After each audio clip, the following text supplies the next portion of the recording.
thoughts, opinions, and general overall shade thrown on High at 9 News are those of the individual speakers and not those of High at 9 News, its audience, or its advertisers. The statements made do not constitute medical, legal, or financial advice, and for advice tailored to your specific situation, please consult with a licensed professional.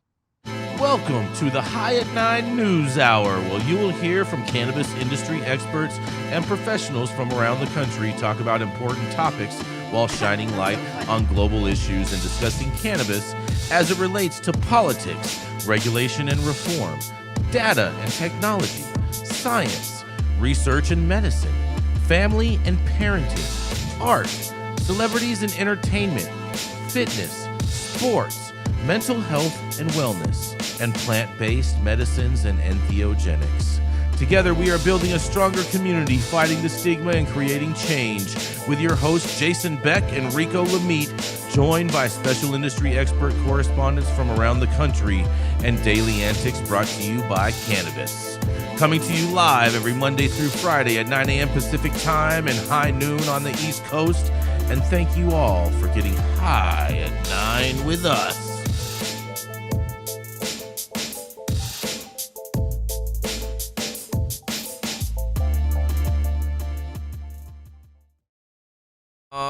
Yeah. Good morning, everybody. That's right. It is Monday, November 18th, and today is, that's right, Rico, it's National Princess Day. I know. I already gave a big hug and kiss to my princess this morning. Mm-hmm. Put her tiara on and let her know, I fucks with her. Mm-hmm. Slay those motherfuckers. Uh-huh. It's also Mickey Mouse's birthday. That's debatable. Yeah. Uh-huh. Everybody knows Mickey Mouse was born in March. Mm-hmm. And I'm gonna murder this, so I apologize. It's some kind of soup. It's National Vishosini Day. Some type of soup. It's like some creamy shit with some green chives on the top. But I'm not even touching that one. Yeah, exactly. if you should see how this thing is spelled, bro, it's crazy. But anyways, thank you all for joining us and getting high at 9 with us. It's also high noon on the East Coast. And please remember to like, share, and subscribe to us on all social media platforms. You can look up above or down below on your screen to see exactly where we live on the internet. And we are live every Monday through Friday on YouTube, Rumble, Twitch, Twitter, Instagram, Facebook, and on our very own website at www.highat9news.com. So welcome to everyone joining us from any one of those platforms. And that's right. Kicking it off today, we have, that's right, the dope dad himself, Mr. Rico Lamitte, who is super, super swaggy after a relaxing weekend. That's right, practicing Princess Day with little Zozo today. That's right, it is the dope dad himself, Rico Lamitte. Sorry, no applause, bro. I got to get a new thing. Yeah. This is like no applause when Mondays. It's okay with me. No applause Mondays, bro. You're gonna leave early anyway, bro. Yeah. Right. Yeah. Shut up, Jenny Beth. Leave me my story. Don't speak to me this way on Princess Day. Do not speak to me this way on Princess Day. You ain't my princess. You ain't my princess. Let's go. You ain't my king. Oh boy. Yeah, no, it's all love. It's all love as always. But speaking of all love, we have some positive news coming out of California for once this morning. It's always good. It's always great to start the week off like that too. So California cannabis has gotten a lot of things wrong over the span of its first 8 years of legal operations, all under the guise of Governor Gavin Newsom. One of the most universal sore spots has been how the State Department of Cannabis Control has handled spending, from hiring and overpaying underqualified candidates for control positions to heavy-handed agency enforcement targeting license holders instead of illicit operators, while refusing to protect the same businesses from robberies, assault, and harassment. You'd be hard-pressed to find anyone involved in the industry, plant touching or not, without complaints of the DCC's spending decisions. But there had been one proposed expenditure announced last year that got the thumbs up from nearly everybody. The California Legacy Cannabis Genetics Study, a groundbreaking research initiative aimed at documenting and preserving the cultural and genetic heritage of California's cannabis legacy. The study is funded by a $2.7 million DCC grant and led by a multidisciplinary team of academics, scientists, and community leaders employing a community-based participatory research approach, CBPR, to involve stakeholders equitably. It was also the first of its kind, and that's something to be proud of too. As part of its outreach efforts, the study is hosting a series of free public webinars through January 31st, 2025, covering topics like ethnography, oral histories, plant genetics, and intellectual property. Morningclips.com says that the sessions are aimed to engage the public,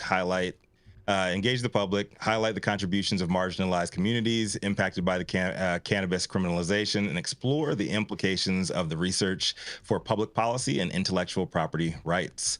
The project underscores importance of recognizing the efforts of communities, especially those disproportionately affected by the war on drugs, and preserving unique cannabis genetics and cultural heritage. The first research track kicks off this Thursday, November 21st at 12 noon Pacific, with ethnography and political geography led by Dr. Dominic Corva. Dr. Corva will be discussing the scope and role of ethnographic interviews in the project, and the final session is slated for the 31st on intellectual property and public policy by Janine Coleman. Each session thoroughly covers different topics of interest for weed nerds and historians alike, and I, for one, will not be missing out. Registration is free via Zoom link, and you can access that on our website, high9news.com, or you can go directly to theirs as well at legacygenetics.org. I'm Rico Lamitte, the dopest dad on the street for High 9 News, and happy Monday, guys. Hello. Happy Monday. Where'd they get the money to pay for all this, Rico? Have you seen our licensing fees? Did you not listen to my story, Jason? I missed that. I'm sorry. That's why I had to ask. It's a grant through the state. It was all through DCC funding. That was the actual positive thing that we reported on last year about they're actually spending money on some research that we actually support this time. Fair enough. Not throwing that $11 million away into that the uniform lab testing, which worked out real well to shut down the lab shoppers, right? Fair enough. Fair enough. Well, I mean, overall, I think this. I agree with you that this is a good story. This is a good thing. I was just wondering where they found this money from. You know what I mean? Because they love to just throw all our money into the general fund. Yeah. Well, yeah. Shout out to licensing fees, paying for licensing something. Fees. Mm-hmm. Yeah. Shout out to paying your licensing fees and then getting the email that you have till December now. Shout out to people not paying. Shout out to people not paying licensing fees that will probably be interviewed in this research study. Yeah, I mean, honestly, and that's the part of it, right? They need to make sure that they're speaking to the right people. And I know I'm going to get my little 2 cents in as usual, repeatedly over and over again. But yeah, I think that, God, just please don't let him talk to Kevin Sabet. Kevin Sabet's been pretty quiet on the airwaves. I mean, does he have anything to do with any kind of legacy operations in California? No, but he doesn't have anything to do with cannabis operations typically, and he still speaks on them. That's a fair point, Jenny Beth. Fair point. Lob that one back to you, Rico. Well, I don't think there's nothing pointing to him even being a part of this, so. Okay. Yeah, I hope not, but, somehow he weasels his way in. I mean, there's plenty. We have plenty of our own Kevin Sabets right here locally, right? So, I mean, as long as they're speaking to the right people, they're actually speaking to operators. I think that's where a lot of these state programs go wrong, is they take guidance from people who have no idea how to operate a cannabis facility, right? And so we know what best practices are, so we can speak to that. So now they've made my compliance job having to make best practices fit their stupid fucking rules. So if we could maybe speak to some, hold on, I'm almost done, Yara. If we could maybe speak to some actual operators and get some actual input, it's going to be meaningful. And I don't know how you can disagree with that, but there we go. Off the shelf he comes. She's taking you off the shelf, Yarrow. You should spend just a little bit more time understanding what this is about. This is not technical assistance. This is not on-the-job training. This is not how to be an operator. This is really about the history of cannabis in this state and the contributions culturally, geographically, economically, and genetically that go back decades. And so while I appreciate the sentiment, it's not actually applicable to what we're talking about here, which is really about banking this history and understanding the oversized contributions that come from this region. And that's important because this world and this industry is changing at a lightning speed. And a lot of this information will be gone in a very short period of time. A lot of these operators will have been spread to the wind like dandelion fibers. And so this is really about capturing and understanding the contributions that cannabis and the cannabis industry, before it was an industry, have contributed. And so it is nothing to do with compliance and how to be an operator. Yeah, totally hear that. But my statement was that they always speak to the wrong people. So hopefully they speak to the right people. Right. And so, short of interrupting me when you asked me not to interrupt you, this is available for anybody to listen to. And so this is being widely disseminated. And one of the values of tuning into High at 9 News and listening to the headlines that Rico chooses to cover and amplify is that this is available to everybody. And so if they speak to the right people, it will be because the right people, whomever that is and however you decide to define it, have chosen to tune in and to get some of this information. They've been speaking at UC Berkeley. They've been speaking up and down the state. They're doing this as a webinar. The idea is really to understand the rich cultural history of this state and its contributions to cannabis, and as importantly, how that can be applied to an industry moving forward. Yeah. This sounds to me like one of the first times I've ever heard the California bureaucracy really look at the right things in the right way. Like, this should have happened a long time ago. Well, you know why? It's because they don't want to look at their metric reports. Well, this doesn't have to do with that, as Yarrow was saying. This is about the history and the culture of it. And like, if you chase back, we mentioned Wayne Justman the other day. Wayne Justman and Perrones and all of the things that happened in the 90s, and then going back even to the 60s and 50s and 40s even, there's really important stuff that's been happening in California for a very long time. And the DLCC just hasn't seemed to care about how important that is, and that California really has a golden goose. Yeah, this is the first time that they're doing it. It's a huge positive thing. That's what I'm trying to say. Yeah. I think we're all trying to rally around. There's a positive thing, and they're finally spending money where it should be spent.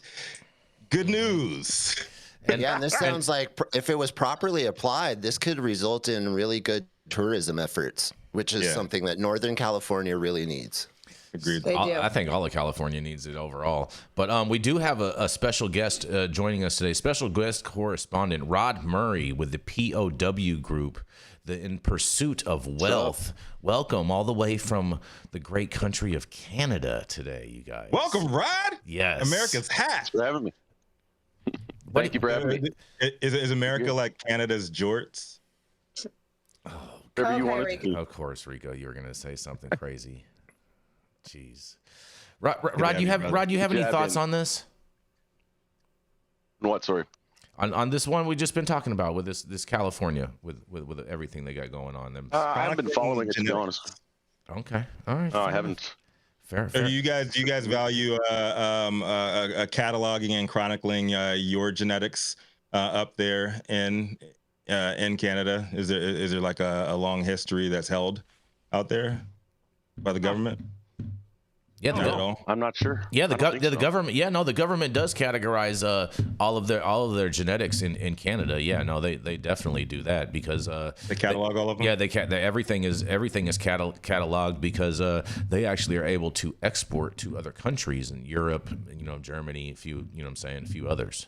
Well, some of it, right? So that's got to be something that the operator themselves do to make sure that their products are exportable. So it's not something that just is automatically done by the government. But it's categorized.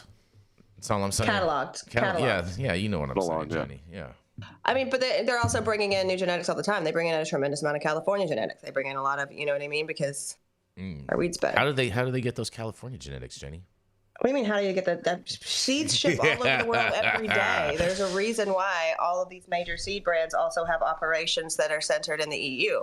So are we saying seeds go everywhere? Every day. Are we saying that seeds like Taco Bell? Only if it's the one on Pacific Coast Highway. All right, moving along. Fair enough. And on that, we're going to roll into a commercial, and we're going to be right back.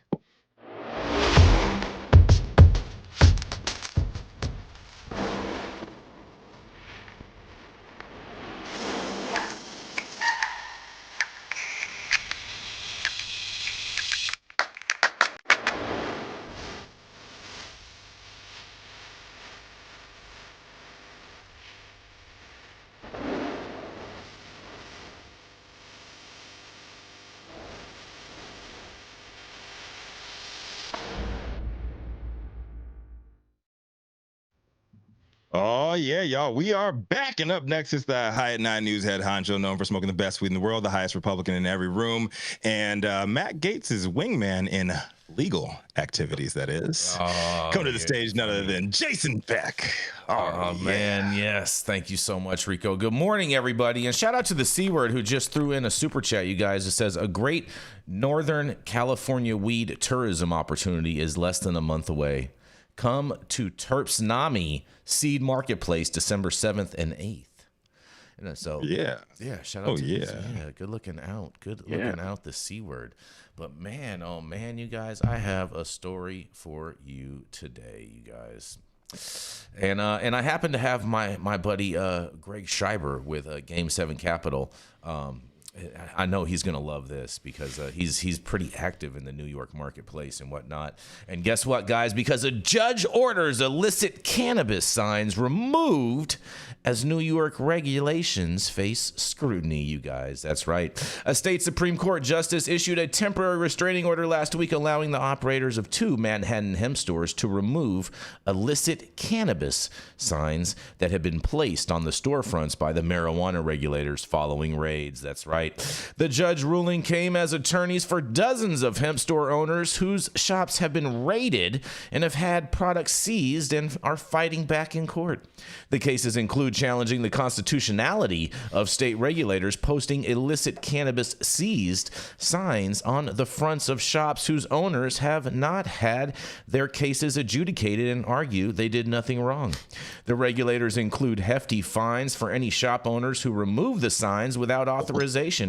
And Joshua Esch Brotner, a Manhattan attorney who represents numerous hemp store owners across New York, said the temporary restraining order is an indication that judges are beginning to question the legality of the enforcement tactics being used by state regulators and the New York City Sheriff's Office. In a quote, you guys, as our challenges are now subject to judicial review, having exhausted administrative remedies, the courts are confirming what we have been arguing in Albany, that all of this is unconstitutional and needs to stop, Bouchner said. Bouchner noted that the state Supreme Court Justice Arthur F. Engron, who signed the temporary restraining order, had raised concerns during an earlier hearing about the regulatory process and seizures being carried out by the state cannabis regulators, often in coordination with New York City Sheriff's Office and other law enforcement agencies. The petition filed by Bouchner on behalf of operators of 2 CBD kratom stores sought, in quotes, the removal of incendiary signs proclaiming the owner engaged in criminal activity without any hearing or due process. The court case is one of numerous legal challenges that the hemp store owners are pursuing in response to ongoing raids of their shops, in which they claim regulators and police are improperly treating them like unlicensed marijuana stores. The litigation notes that regulators placed the illicit cannabis seized signs on the front of the stores prior to any hearing, and they often remain there for months. Bouchner's petition noted that the CBD kratom stores have retail hemp licenses but are being caught up in the state's disorganized dragnet against retailers illegally selling marijuana, an entirely different product subject to an entirely different set of regulations which are unlawfully and unconstitutionally being thrust down petitioners' throat with reckless impunity. In a separate case involving a hemp store in Queens, another state Supreme Court justice recently issued a ruling finding that the New York City Sheriff's Office had overstepped its authority in September when it ordered the shop to shut down for a year after investigators raided the shop and seized what they alleged was illicit cannabis products for sale.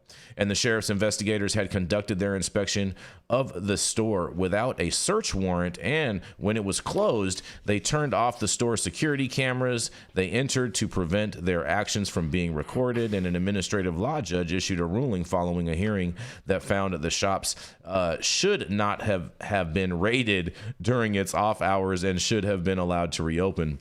But under New York's cannabis regulations, the sheriff has the ability to ignore the administrative judge's decision and can order shops to remain closed for up to a year.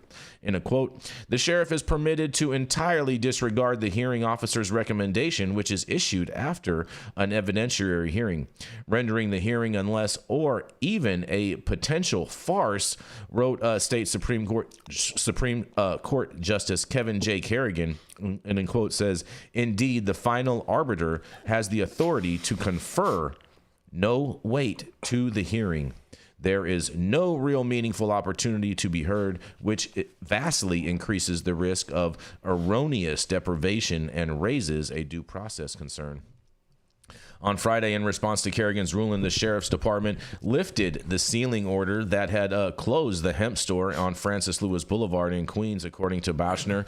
And the recent rulings in favor of hemp store owners come as a broader lawsuit challenging the legality of New York's ongoing regulatory raids of licensed hemp stores is pending in the Supreme Court of Albany against the State Office of Cannabis Management, the Cannabis Control Board, and New York City Sheriff's Attorney Anthony Miranda. The case pending before State Supreme Court Justice Thomas Marcelli accuses the agencies of trampling on hemp retailers' constitutional rights, you guys.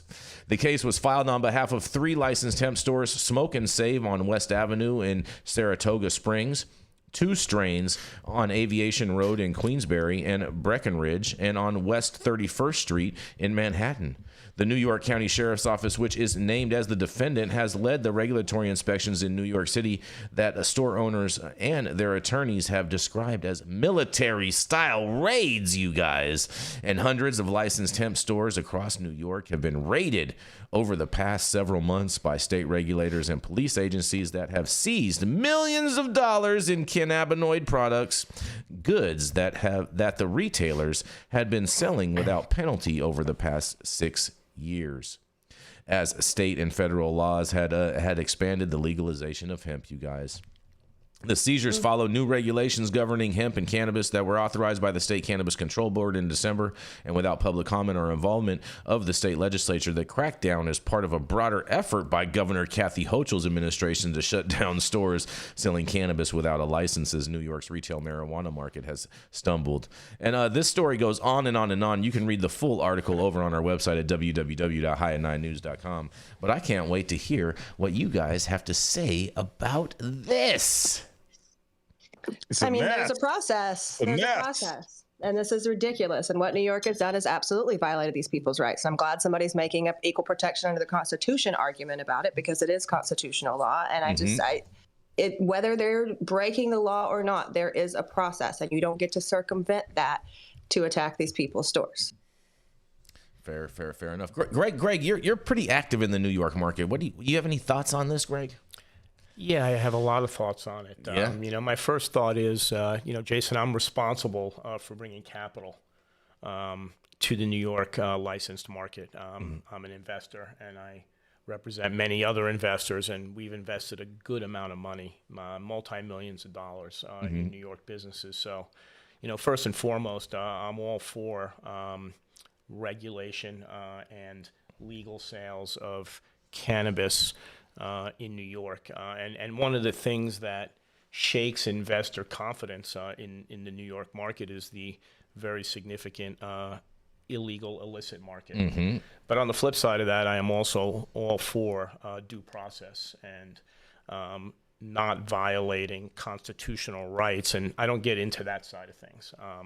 I let judges and lawyers and courts let them figure it out on their own. Sort that part out. But at the end of the day, in order to have a thriving market, these markets need money, and people need confidence in the market that they're investing in, and that the laws that are in place are enforced.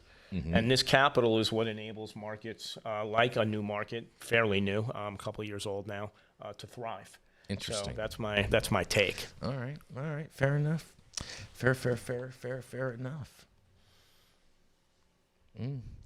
New York, they got lots of raids going on, you guys. Man, oh man. Sounds like you're whispering, Jason. Really? And it's not the number of raids, it's the process that we're talking about here, right? We know that New York has pressure to show that they're doing something about the unregulated market. Those of us in regulated cannabis know the best way to support regulated cannabis is to have a whole a fully functional regulated model that disincentivizes illicit activity, and New York hasn't sort of gotten that memo yet. And New York has a history of not adhering to due process. I mean, we can go back 20 years. We talked about stop and frisk and Giuliani on this show a week ago. And so we've seen a steady drumbeat of enforcement activities out of this state that seem to be more designed for the optics than for due process and for making sure that they're taking care of all stakeholders. The notion that they could put the sign illicit cannabis on the front of somebody's store before there's due process or any sort of rulings is really regressive policy. It's trying to stigmatize businesses without having any of the like a threshold or a burden of proof. And it's, to me, it reeks of desperation. It reeks of regulators that don't know what they're doing, haven't figured out how to support the regulated market, and are really flailing. And, you know, to Jesse's point, you have to have a functional market in order to onboard capital. And if you can't onboard capital, you're not going to have a functional market. And so I hope New York understands that they represent this massive opportunity in the tri-state area. I would say in the last 3 years, they've gotten more wrong than right. I agree with you, Yarrow. It's like somebody read the Scarlet Letter and they're like, I know how to fix this. You have anything you want to say on that, Greg? In regards to what? What they just said. Well, if you gave me some headphones. Oh, sorry, bro. Sorry, Greg. Sorry, Greg. You know what I'm saying? Here, you can have my headphones, Greg. Look, listen, I could vaguely hear some of the comments, but I will say that the gentleman's right. There is a massive opportunity in the regulated New York market in the tri-state area. You know, we anticipate in the next couple of years there will be, you know, well over 1,000 stores in the state of New York. Right now, there's about 250. Last year at this time, 1 year ago today, or roughly around the holiday period a year ago, there was like 18 stores. And then there was a long injunction as there were some lawsuits, and judge shut down the legal market from opening additional stores. And now we're really on a fast pace, and money and new money is going to be required to help this legal industry continue to grow.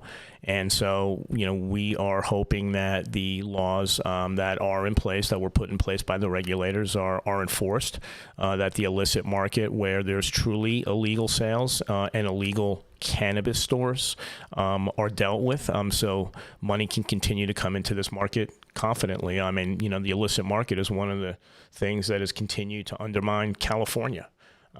You know, after all of these years, and, you know, that's something that has to be dealt with. But again, you know, hemp stores, if in fact that's actually true, getting shut down for or having signs placed in their windows for illicit cannabis is not proper due process. And, you know, proper due process is something that everybody's entitled to. Fair enough. Fair enough, you guys. Not mad. I love me some due process. Rod, you have any thoughts on this from Canada as far as what a mess New York is? Yeah, I can't comment specifically to New York, but it reminds me a lot of the Toronto market.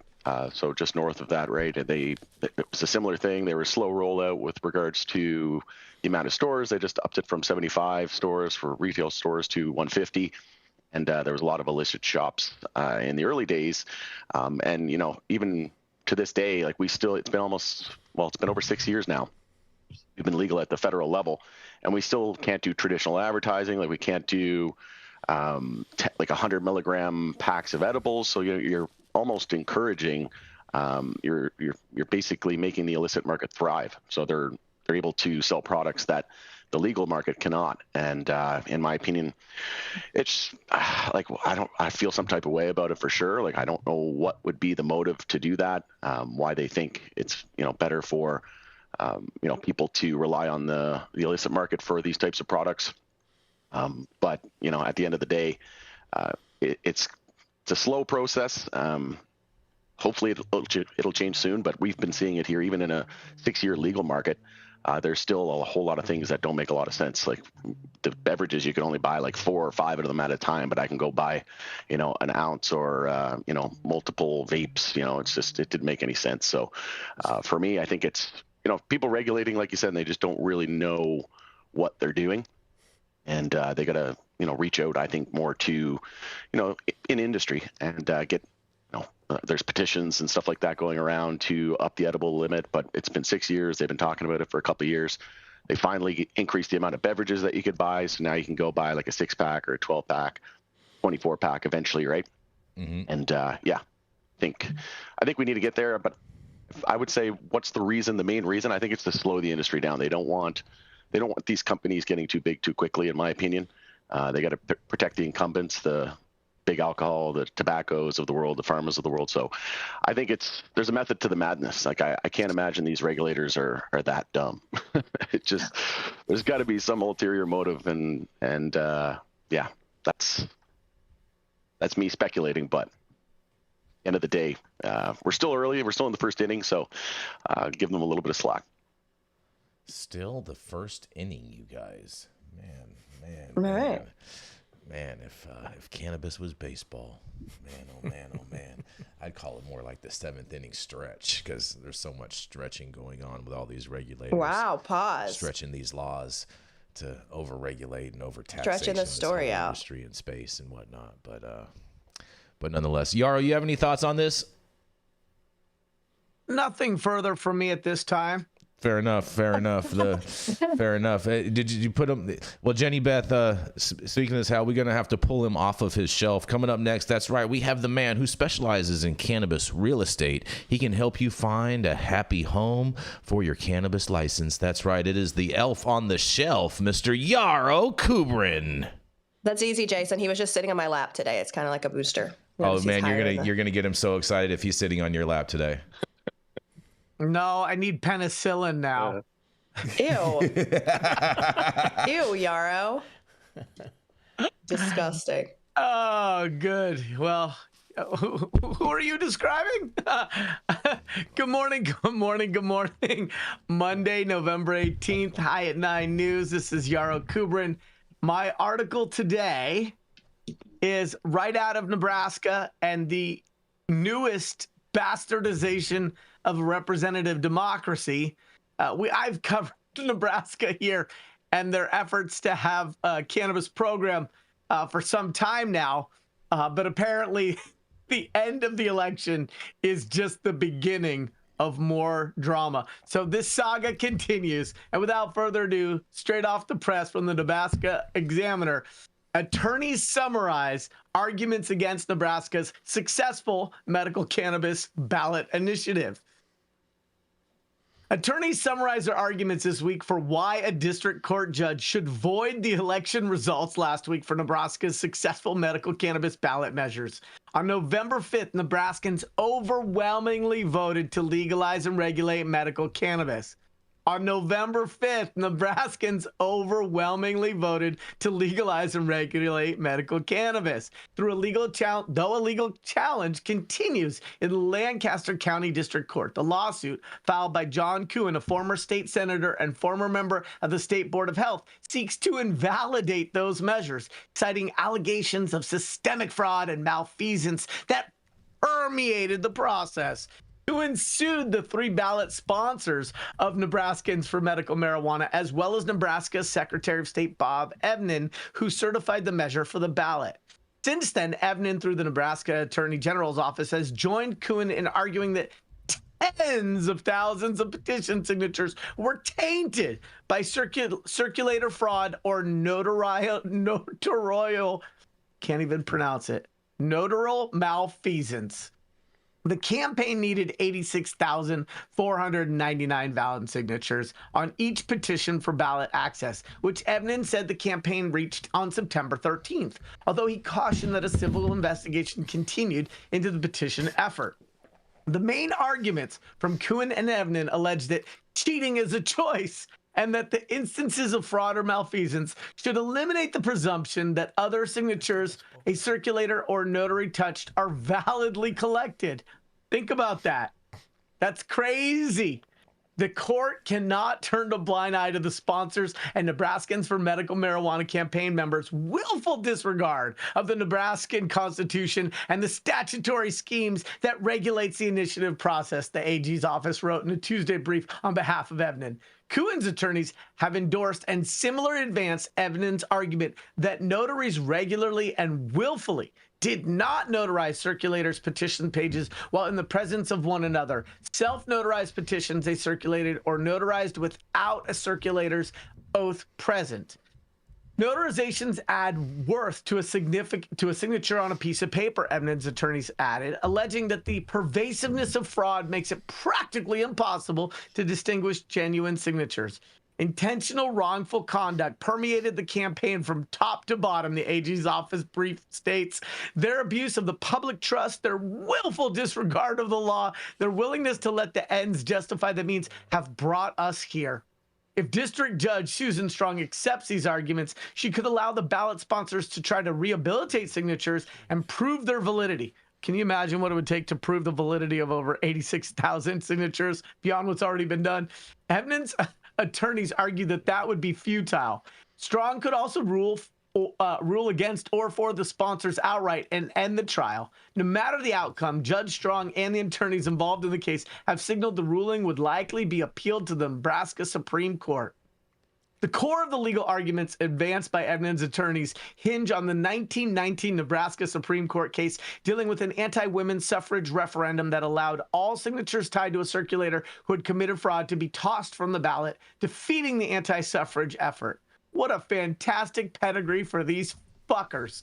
The 1992 Nebraska Attorney General's Office opinion, which doesn't carry the same weight as the judicial ruling, suggested the same standard should be applied to notaries.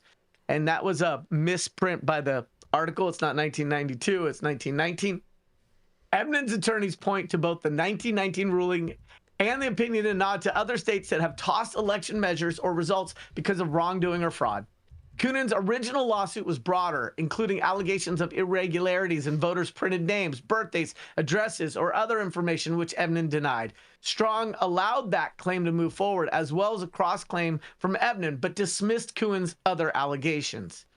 When the trial began, Kuhn's attorneys instead focused on the notaries and joined Evnen's argument. They said in filings Tuesday that the ballot sponsors had no interest in the rules and that when someone's credibility is questioned, that can be extended to other actions. It is the individual's credibility that is impeached, and all acts by that person can be determined to have lost credibility, Kuhn's attorneys wrote. The ballot sponsors' attorneys accused Evnens and Kuhn during the trial of focusing on notaries specifically because they couldn't find a path to invalidation, so they ignored past precedents. The sponsors' attorneys have said no court in the nation, to their knowledge, has ruled that notarial malfeasance can be extended to all documents. They've said that would affect any unrelated documents such as wills, purchase agreements, or other legal documents that a notary has witnessed.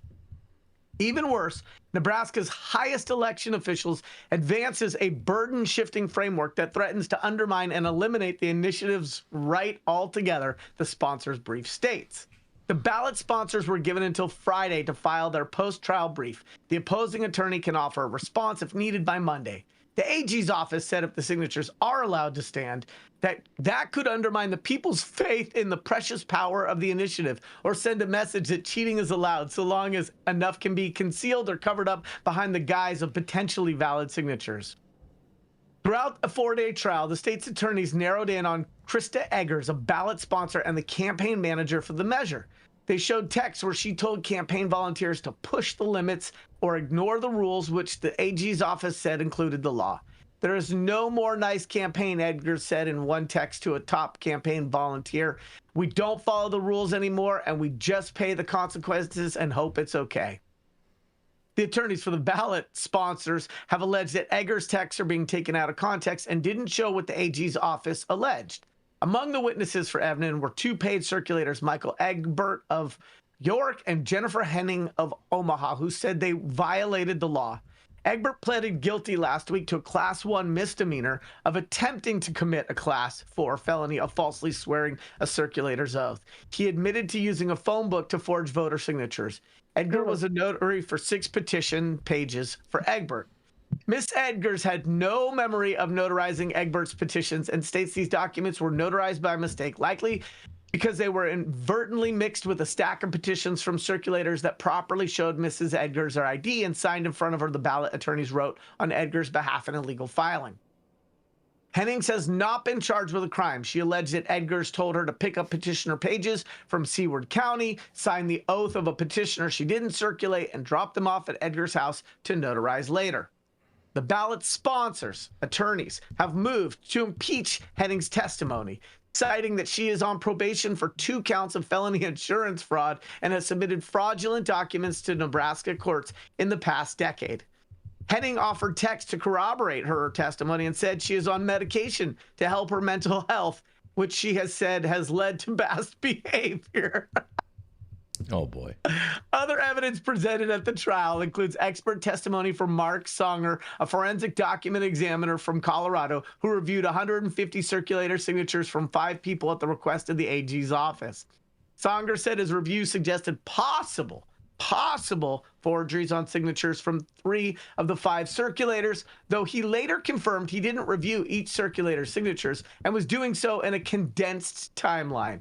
The AG's office brief states that the office was unsuccessful in locating all 3 circulators with alleged forgeries to confirm whether they signed and circulated the suspected petitions. In closing, the Initiative Measure 437, the legalization petition, passed with 71% voter support. Initiative 438, the regulatory petition, passed slightly behind with 67% of voter support. Citing a Nebraska Supreme Court case in 1905, the AG's office said an election is allowed to be rightfully squashed if the process is so infused with fraud, corruption, or gross irregularity that lawful voters can't be determined. Mind you, that means that they're saying more than 21% of the votes that were received had to have been fraudulent in order for this vote to have not been more than 51%. But I digress. The appropriate remedy is declaring the results of the election void, the AG's office said. Nebraska's state constitutional officers will meet December 2nd to certify the election, and legal arguments can continue after that date. Okay, this was a mouthful. I thought about condensing this article, but too much of it is too good and worth listening to. So let's talk about what happens in a representative democracy when people don't get their way and they go to the courts after the fact to try to kick up dust.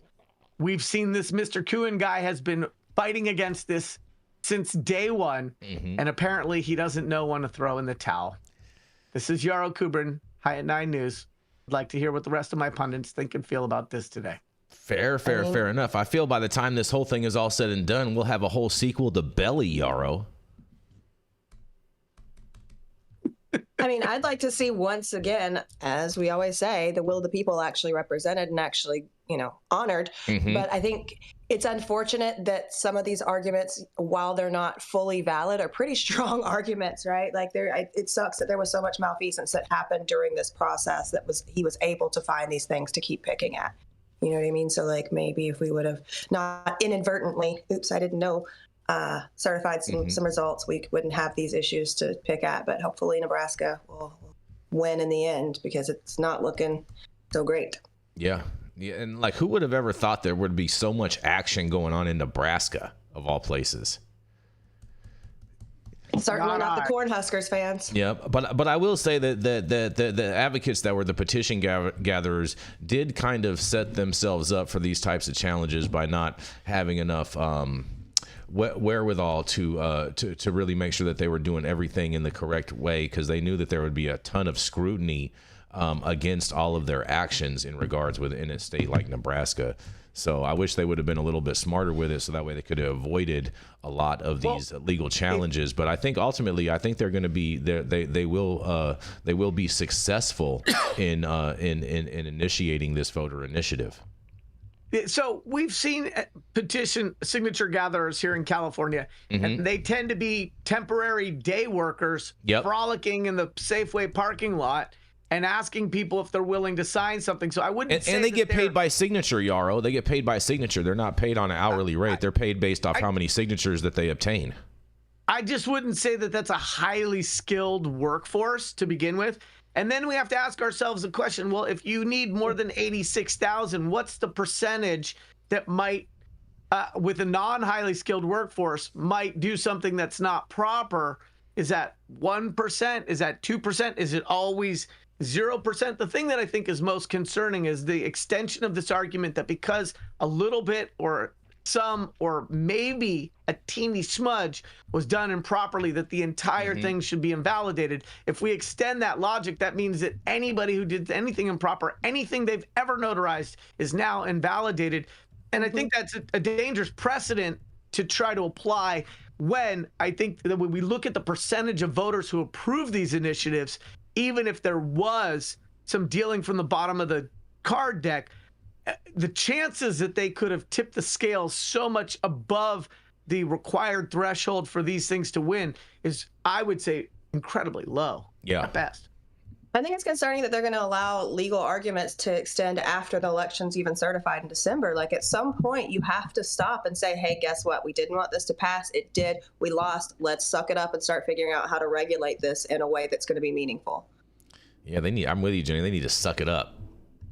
Suck it up. I mean, there's a reason why you have to do a cleanse before a colonoscopy, right? If you know that somebody's going to give you a full inspection, you make sure that your shit's clean. That's all I'm saying. Oh, man. Jesse, you have any thoughts on this?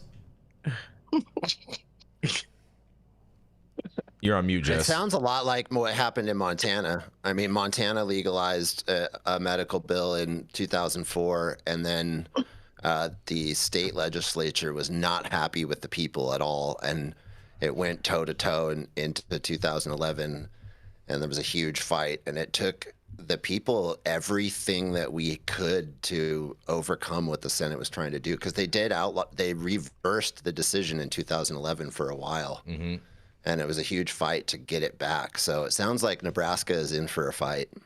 Yeah, no, they definitely are in for a fight, and the good news though is it doesn't sound like it doesn't sound like what happened in South Dakota is going to play out in Nebraska, because we all know that the will of the people, the initiative passed initially in South Dakota 2 years ago, and then Governor Kristi Noem said, "Nah, we're not instituting that. That is not happening. Throw this back. This is not gonna fly over here." Yeah. What troubles me is that the person who is really putting up the biggest fight here is a former lawmaker. We can imagine or surmise that he's not down to his last dollar, and he's using resources to jam up the system in order to continue to further his agenda, which was clear from prior to the election. And so the idea that they're going to cry foul and then use that to invalidate the will of the people, it's not a new playbook, but it's concerning to me. It's also concerning to me because if they're successful in doing that, it's something that might be applied in other states that haven't bolted on a medical or adult use program yet. Yep, fair enough. And on that, Rod, do you have anything you want to say on this topic before we go to a commercial? I mean, these people work for the people, so people will get what they want eventually. So we just got to keep fighting. Fair enough. Keep the fight alive. And on that, we're going to roll into a commercial and keep the fight alive.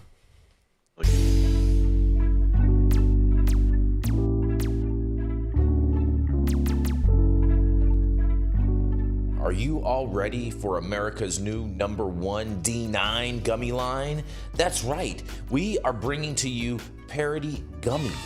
These vegan gummies are manufactured in a safe harbor facility, so you know they're going to be clean and safe, and they're not going to give you any of the runaround. Coming in, we have 3 amazing flavors for you. We have the Raspberry Riots. Also, we have the Sleepy Joes if you need something to help you sleep at night. And if you're feeling like raging and having a party time, that's right, we have the Pineapple Bad Hombre. If you're feeling like a bad hombre, make sure you head over to www.parodygummy.com and secure your bag today. Yes, and we are back. Stop whatever you're doing. Make sure you hit that like button. I know we'll appreciate it. You'll appreciate it, and YouTube will appreciate it. Also, make sure you subscribe to the channel if you're not subscribed already. And all of the articles that we cover on today's show, you can read directly on our website at www.high9news.com. And I do want to encourage everyone to support the Green Party. Over in the description in our bio is a link to the Green Party. They are in need of some financial assistance, and if you can do your part to help them alleviate their campaign debt, that would be very, very much appreciated. I just ordered the summertime strawberry salad when added steak on top here at Anna's. Make sure you do the same thing too next time you're in downtown Long Beach. Come on down and check out Anna's joint on the 400 block of Pine Street. They have amazing selection of beers, foods, and when you come down here to Anna's, you can even challenge me to a game of shuffleboard if you want to lose. Did you get that? So, next time you're in downtown Long Beach on Pine Avenue, make sure you stop by 400 block. Not only do they have Anna's Joint, this restaurant and bar, but they also have the amazing deli next door. And then next door to that, they have a very exotic flower shop. You may want to stop by and say hi.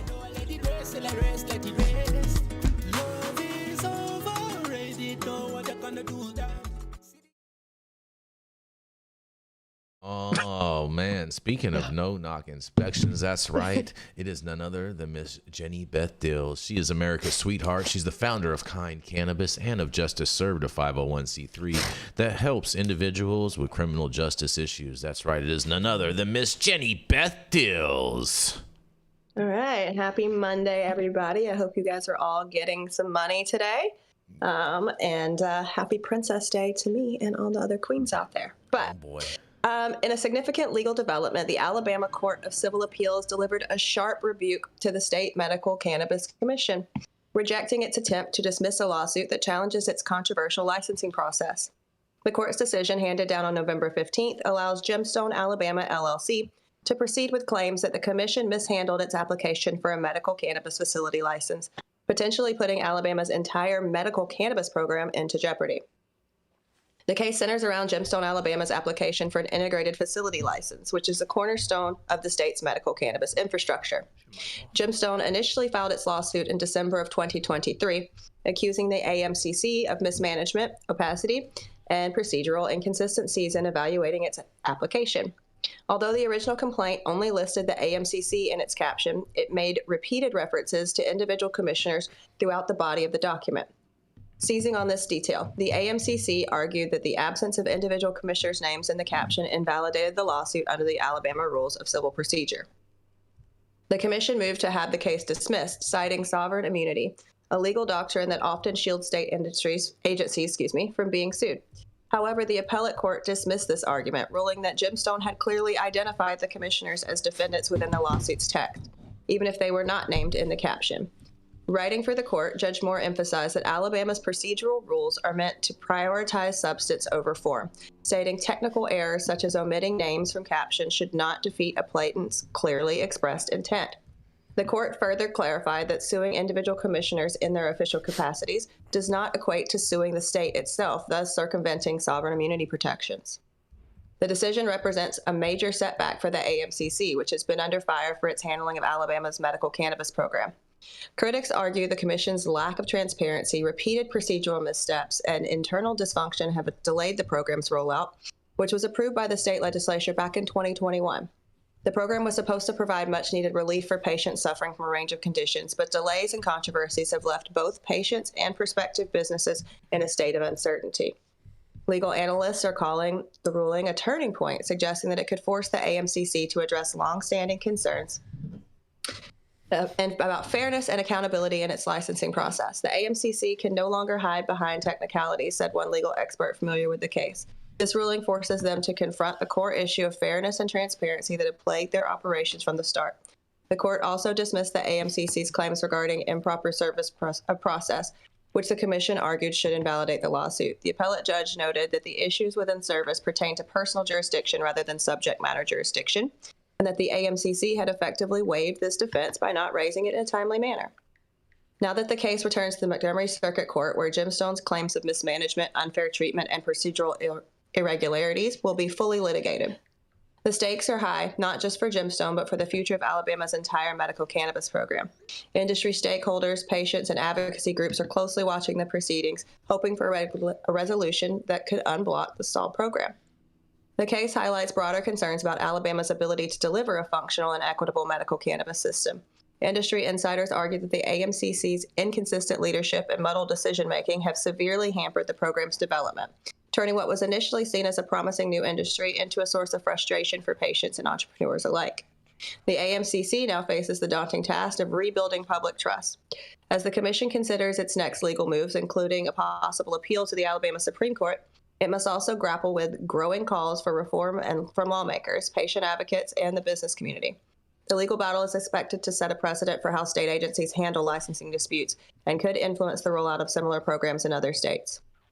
For now, the spotlight remains squarely on the AMCC as it faces mounting pressure to deliver on the promise of a medical cannabis program that can serve Alabama's patients and boost the state's economy.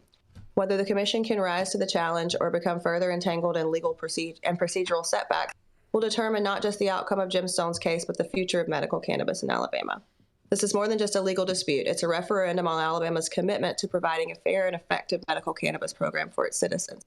As the case unfolds, all eyes will be on the AMCC to see if it can navigate these challenges and finally get Alabama's medical program off the ground.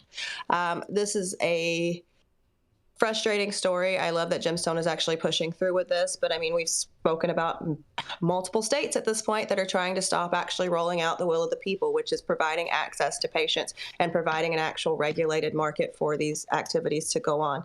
I think Alabama has gone a little bit beyond what Nebraska is doing and just not fighting the ruling, but 2021 is when this passed. They've had absolutely no process. They put people into a regulatory body that had no intention of fairly or even processing these applications at all. So I'm going to throw it back to you guys. I'm sure I'll have more comments in a moment, but I think that this is frustrating and we'll see. Not surprised at all that Alabama is struggling. I'm with you. I'm not surprised either, Jenny Beth. And man, I just wanted to say roll tide, but I feel like the roll tide needs to get behind. Yeah. They need to roll out on this one and get this program up and launched and start helping the people of Alabama. Well, because it's about access, right? But it's also about Alabama is one of those places where it's like, I don't want to get caught with a 10-pack. They have some very, very, very, very strenuous things put in place to prosecute people. So if you're not giving people safe access, if you're not abiding by the will of the people that you are tasked to, represent, they hired you, they put you in that position, their tax dollars pay you, but you're more worried about prosecuting them and putting them into, a privatized prison system. That's a problem for me. It's kind of hypocritical, right, Jenny? I think it also boils down to the culture, right? Because Alabama is giving me Massachusetts vibes when we start talking about those regulatory agencies. And when a regulatory agency chooses to put its resources into fighting something in court by making flimsy arguments that judges are batting away like a little fruit fly, instead of putting their efforts and their attentions towards rectifying the dysfunction or whatever issues created the lawsuit to begin with, it shows that they'd rather cover their hindside than really start to optimize the way in which this regulatory agency is able to roll out the program. And so all that time, all that money, all that focus on flailing in court to try to make flimsy arguments that because the commissioners weren't directly named, that they can't be sued, or that there should be qualified, immunity for the regulatory agency. All of that is energy that could have been put into trying to fix and adjust based on what's being complained about. And so you can't do it the right way while simultaneously trying to cover your ass for not doing it the right way. And I just question who these people are, why they were appointed, whether there needs to be a little regime change, and really what's their agenda, right? Because if their agenda is economic revitalization, the opportunity, as you pointed out, Jenny, decriminalization, the ability for people to have cannabis without prosecution, then these people aren't doing it the right way. And really, the constituents deserve to have transparency and accountability. And that's the way it should be across all government agencies. I agree. I mean, they call it the good old boy system for a reason, right? So you don't want something to happen. It's okay. My cousin Bubba can fill that seat. And I promise you, Bubba's going to make sure that it never happened. Yep. Good old Bubba. You know, Bubba. The lost strain. I think everybody who grew up in the South knows at least one Bubba. Is that why they had the Bubba Gump Shrimp Co.? No, that's because Forrest Gump. Any thoughts on this, Jesse or Rod? Steps forward, one back, you know. Yep. Fair enough. Fair enough. Well, on that, we're going to roll into our final commercial, and we're going to be right back. Jason, how do they make you look taller on the news? I don't need to look taller. Just the same way they make you look hotter. I'm really hot. I actually am not having the greatest angled day, but that's okay. I'm really pretty in real life. Adam, are you going to run this final commercial, Adam? Angle day, okay? Oh. Adam, what's going on, Adam? Where'd you go? Where's this final commercial at, Adam? I gotta run, you guys. I have a hard stop today. Pause. Whoa. Yeah. The Control Tower from Highly Educated has perfected the dab. Utilizing the concept of thin film evaporation, you can waste none of it and taste all of it. The micro texture of the SE pillar increases nucleation at elevated temperatures. And with the tower propelling at 2,600 RPMs, it's certainly the most efficient dab experience to date. The Control Tower from Highly Educated. All right, coming up next, you guys, that's right, we have our guest correspondent today coming in from the great country of Canada. It is Rod Murray. He's been investing since 2010 and specializing in the cannabis space and cryptocurrency markets. His vision for POW Group was inspired by his love of helping people, and he accidentally stumbled into finance and developed a love and passion for it. Rod is the founder of The Pursuit of Wealth, the POW Group channel on YouTube, and you can find that link directly in the description of this video. And he is also investing in trading community and specializing in MJ stocks and crypto. It's coming up next. It is his debut on the High at 9 News, Mr. Rod Murray. Thank you for the introduction. I appreciate it, Jason. Yes, sir. Good to be here. Happy Monday to everybody listening in. I got some exciting international news. So this was reported by MJ Moment. We have Australia's parliament set to vote on MJ legalization bill later on this month. So the lawmakers in Australia are set to vote legislation that would legalize marijuana for adults in the country. Big News Cannabis Crew said Senator David Shoebridge, Greens Party member who's leading the legalization effort, told followers on social media last week, "I finally had it confirmed that Parliament will vote on the Greens legalizing cannabis bill on the 27th of November. So yippee. The proposal would legalize, regulate, and tax cannabis at the national level, establishing the Cannabis Australia National Agency, CANA, to license and oversee the commercial industry and maintain a national register, there you go, national register, of marijuana strains. Home cultivation for personal use as well as home processing of edibles would be explicitly allowed under the bill. It would also authorize the creation of cannabis cafes where adults could use marijuana in a social setting. Reach to the public while crafting the bill, the Greens said in a report on the proposal found strong agreement that cannabis growing and sales should not be overly corporatized, and agreement that big alcohol, tobacco, and pharmaceutical industries, the incumbents, should not control the industry. And obviously, they're going to be disrupted the most.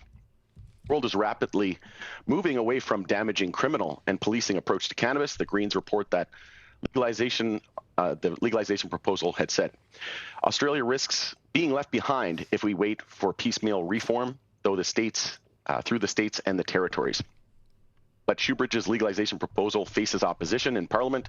As many would suspect, the Senate Legal and Constitutional Affairs Legislation Committee recommended in May that the bill be rejected. The panel's report acknowledges some of the harms in criminalizing cannabis, but also warns that ending prohibition would lead to a sharp rise in marijuana consumption that could carry health risks. On the basis of the evidence received by the inquiry, there are great risks involved in introducing a legal market for recreational cannabis use, concludes the report. Authored by Senator Paul Scar, a Liberal Party member, an analysis of recent survey results said it indicates that a whopping Over 1 million additional Australians would try cannabis if legal recreational markets were established. The fact that the percentage of Australians who have indicated that they would try cannabis if it was legal, this has substantially increased over the last 14 years, and it requires urgent policy consideration. Clearly, the potentially disastrous health consequences of cannabis use are not fully understood by the Australian public, including young Australians who are suffering emotional distress and are particularly vulnerable. The 73-page legislative report on the bill notes that the Parliamentary Budget Office is forecasting the proposal would generate about $28.2 billion in government tax revenue over the next 10 years if products were to be taxed at 15%, or roughly $36.8 billion if the tax rate were increased to 25%. On social media, the Greens said further that the policy change would direct billions from organized crime to local businesses and bold entrepreneurs, bringing safe, high-quality cannabis products to all. Despite the divisions between lawmakers on legalization, the Greens are optimistic, describing that the current momentum is the best chance we've ever had to advance and ending the cannabis prohibition. We've had a mandate for change, a federal parliament that's not tied to bad old state-based cannabis laws, and Greens and the balance of power in the Senate. Says a party website about the cannabis proposal. This is the best chance we have ever had to do it, so let's get with it. Currently, the Greens control 11 out of 76 seats in the Australian Senate. We have cannabis remaining illegal federally in Australia outside of the country's highly restrictive medical marijuana program, though some reforms have been adopted at the local level. In the Australian Capital Territory, for example, which includes the national capital of Canberra and surrounding areas, a policy took effect in October of last year decriminalizing the possession of small amounts of illicit drugs. That reform built on an existing marijuana decriminalization policy put in place years earlier. In terms of other substances at the national level, the Australian government last year rescheduled psychedelics psilocybin and MDMA to provide access to people with post-traumatic stress disorder, PTSD, and treat resistant depression. Listing these substances in Schedule 8 for therapeutic use under the country's drug code allows psychiatrists who meet the required standards to prescribe the psychedelic. Drugs remain in the stricter Schedule 9 for unauthorized use. Exciting times. We're looking to follow in the footsteps of Germany, Canada, and we'll see what happens. Curious to hear what everybody else is. I'm so excited.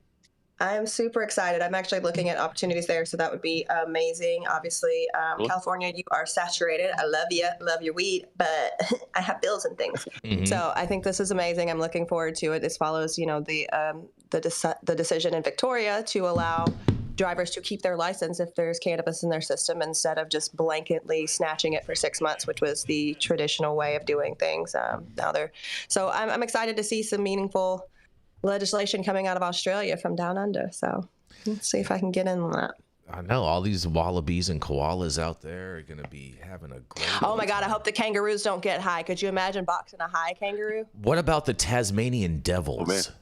No, kangaroos look like they've been to prison, dude. They come out yoked. Like they're huge. They'll mess you up. That is for sure. I think this is great news for Australia. I'm be really interested to see how they implement it, because I know a lot of their governmental policies are kind of wackadoodle as far as what they do to their people and their citizens and whatnot. But I think this is fantastic. And again, just like you had mentioned, Jenny, we did see some positive news come out of Australia in regards with drugged driving and their enforcement methods to do that, and that they're coming around to a little bit more of a reality of a sensical nature in regards to that. So hopefully Australia is getting with the times, and this, like I said, this is fantastic news. Yeah, and Aussies love their weed, so I think that once again, the will of the people. And this is exciting. I'm really excited to see what happens on the 27th. I'm definitely gearing up for that. So it's going to be awesome. Yeah, this is going to be great. What do you think about this, Jess? For Australia, I mean, just the way that article was written, it sounds like they're going down a good path. Let's hope that's actually what they do. Yeah, we will definitely keep on following along with this story. I mean, I don't have a lot of optimism with what I've seen from government policies within Australia and whatnot, but I'm going to remain hopefully optimistic on this one. What do you think, Greg? You going to want to put some money into some cannabis businesses in Australia down under? Sounds too far away for me to keep an eye on my investment. I try to stay in the same time zone. But now they have like the virtual world. You know what I mean? You can just like log on and see what's happening.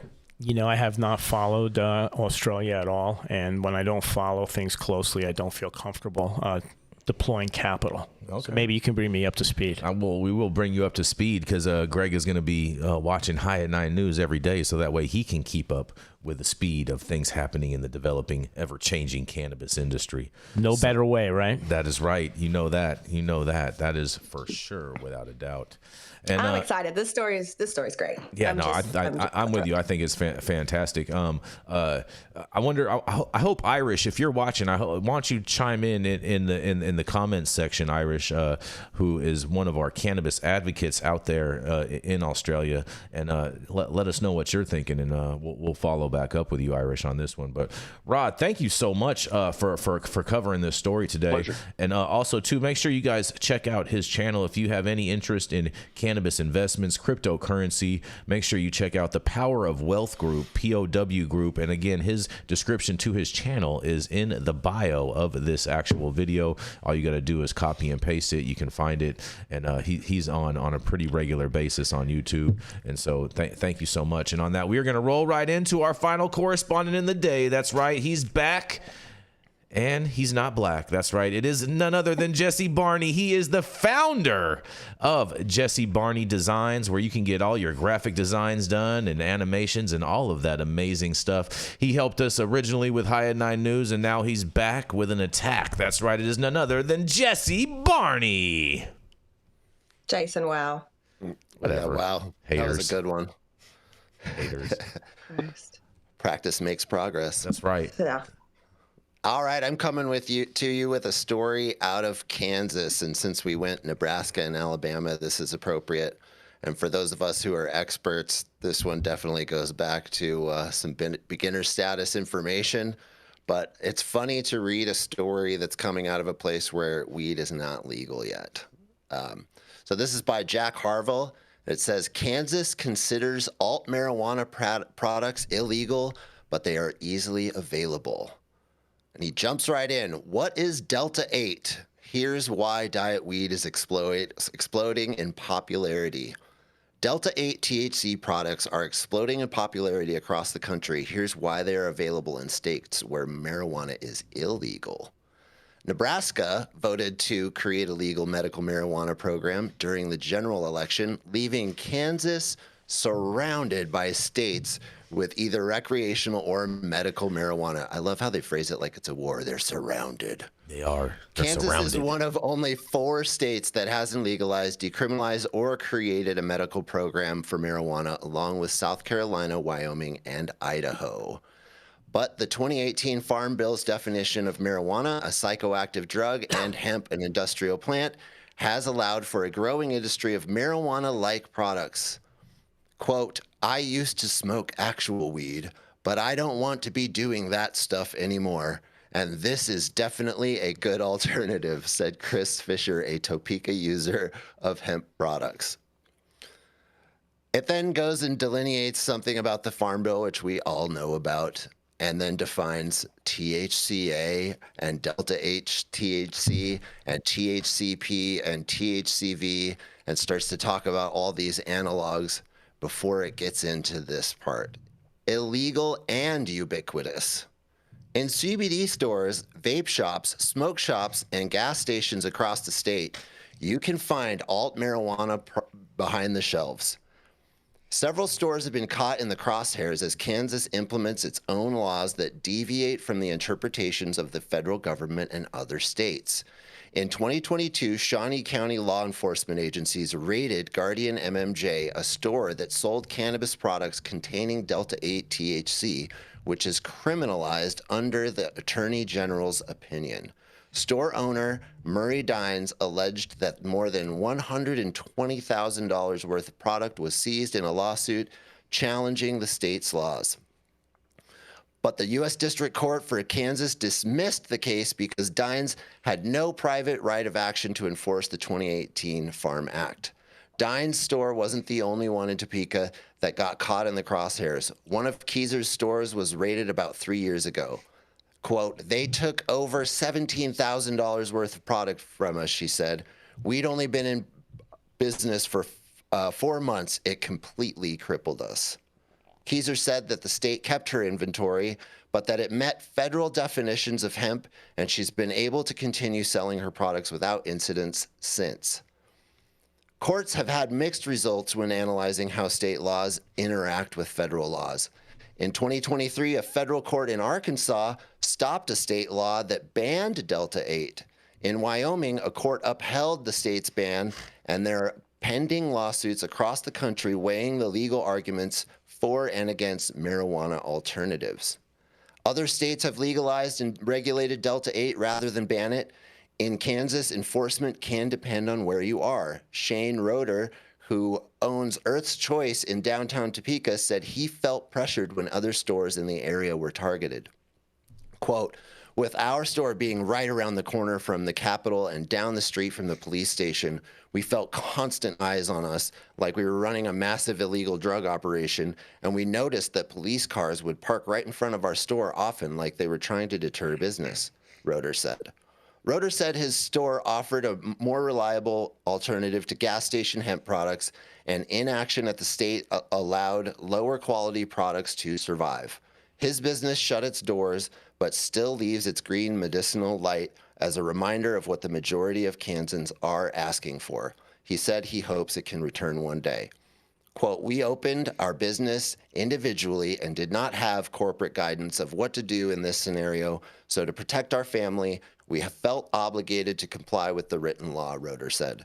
In Wichita, where the city decriminalized marijuana possession, some store owners feel less anxiety about police raids. There's people that are highly confused about what's legal and what's not, said Brett Harris, owner of Canna Bliss and Canna Cafe. Wichita is a forward-thinking city because they know what's coming. Here in Wichita, you're written a citation if they think it's cannabis. This keeps going on, and they talk more about the Farm Bill and studies of alt marijuana and what's going on. But this is, again, it seems like one of these states where they're just gearing up for a big fight. So I'd love to hear what all of you have to think. It amazes me how many states think that they can regulate commerce on something that the federal government has deemed a legal substance under the 2018 Farm Bill. This is just crazy to me. It feels like it almost feels like Kansas is trying to take a page out of New York's playbook. Jesse. Well, I mean, in reality, they can, Jason. Look at California. They regulate light bulbs. You can't buy regular light bulbs in California. Try it. I mean, you can. You just got to order them from Amazon. No, Amazon won't ship them. I tried that. Blocked because, and at the end of the day, states' rights do extend a lot farther than we might think. I think that, to me, what's sticking out right now is writing you a citation if they think it's cannabis. This sounds like a lot of state money that's about to be spent on testing for something that is completely harmless to their people. I don't know. My question is, I wish we had somebody who was more of a lawyer, but this seems like an obstruction of interstate commerce. I think you're right about this, Jesse. I think this is a big lawsuit. Yeah, if it's federally legal under the Farm Bill and anything that's under farming, I can't imagine a state actually has the power to ban it. Right? I feel the exact same way. I'm not a lawyer, so I can't define that, but it seems not right. It seems like there'll be a lawsuit coming, so we'll probably get some clarification and some case law out of this at some point in time. Yeah, maybe. And like it said, they are surrounded by all of these other states that have legalized it in one form or another. So they're just going to have to face what's coming. She sounds like Dorothy in The Wizard of Oz right now, the state of Kansas. We're surrounded by tornadoes.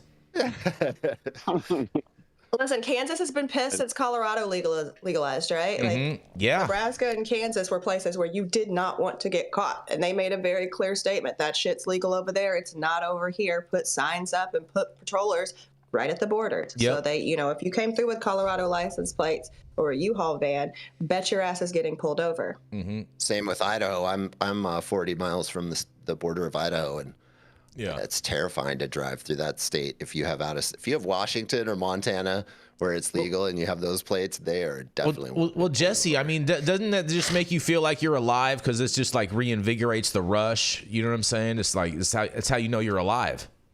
No, I don't like a police officer. Unfortunately, I have 7 kids, and so the concept of driving through somewhere where if I have a joint, I can actually go to prison for years, 7?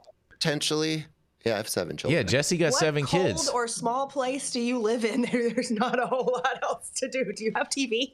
Like, what's going on? They're not all mine biologically. Jesse was originally from Utah, Jenny Beth. She's hot. What can I say?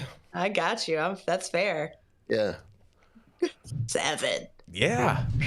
Yeah, so I mean, it's a lot. The point is, I'm a family man, so the concept of driving into Idaho and going to prison for a joint in my car is really terrifying. And that is actually what's on the line. When I'm driving through Idaho without a state plates, if I have a joint in the car, I could literally go to prison. Yep. Just ask, what was his name? 1 to 3 years. Yeah, just ask Dogface all about it, right? He got caught up in Idaho. Yeah, so I literally don't take weed through Idaho. You know, I mean, back in the day, they used to be like that in Nevada. They used to have a sign when you entered the state of Nevada that said, you know, if you get caught with even one weed seed in your car, that you're doing, you know what I'm saying, 5 to 10 years. That sounds like a long sign. They wrote all that on the sign, Jason? Yeah, pretty much. Yeah. He's paraphrasing. Okay. It was that's pretty much what it was. You have any final thoughts on this, Rod? I have to be careful from, coming from Canada because it's almost. I know you guys don't have free speech up there. Yeah. Well, the only time I've ever taken cannabis to the U.S. was by accident. Had it in like a pocket in one of my coats, and I didn't even know it was there. So got lucky that I found it when I was there and didn't have to hit up a dispensary. So that was pretty sweet. But in Canada, everything like we regulate hemp and cannabis the same. So ultimately, it's a bit of a long show down there, not gonna lie. So we'll see what happens with the amendments to the farm bill if they recriminalize it again. They're not. You don't think so? No, not a chance. Nick is in the comments saying that the FDA has always said that all synthetic cannabis remains Schedule 1. Yeah, it doesn't matter. The FDA is about to get dismantled. Well, they're not yet, Jason. So for right now, got RFK coming in. So yep, we're about to. But it looks like Jesse has to go, and I guess we have to go too. No, I was saying goodbye to the FDA. Yeah, he was saying because we're about to make America healthy again. Yes, we are. Yes, after we eat McDonald's one last time, and hopefully that'll trickle that'll trickle up to Canada too. We'll get you guys healthy again too, Rod. We got to get our Taco Bell quesadillas. Now that I've taught you how to make them the right way with the proper additives, we got to get those in before the 6th. Hurry up. Fair enough. You have any final words you'd like to say, Greg? Let's go Yankees. Let's go Yankees.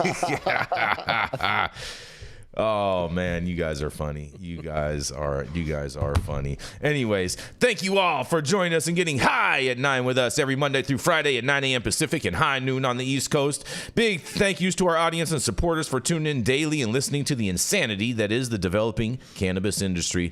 Huge thank you to Catalyst for always helping us keep the lights on over here, and thank you to our correspondents for being absolutely amazing. Thank you to Rod coming in, stepping in as our first guest correspondent on Mondays, and thank you to Cannabis Sativa L for giving us all the reason to do this. Thank you to Cloud Media Partners, Adam in the virtual center of the universe. And yes, thank you all for tuning in and getting high at 9 with us. We are America's #1 daily cannabis news show, and now Canada's too.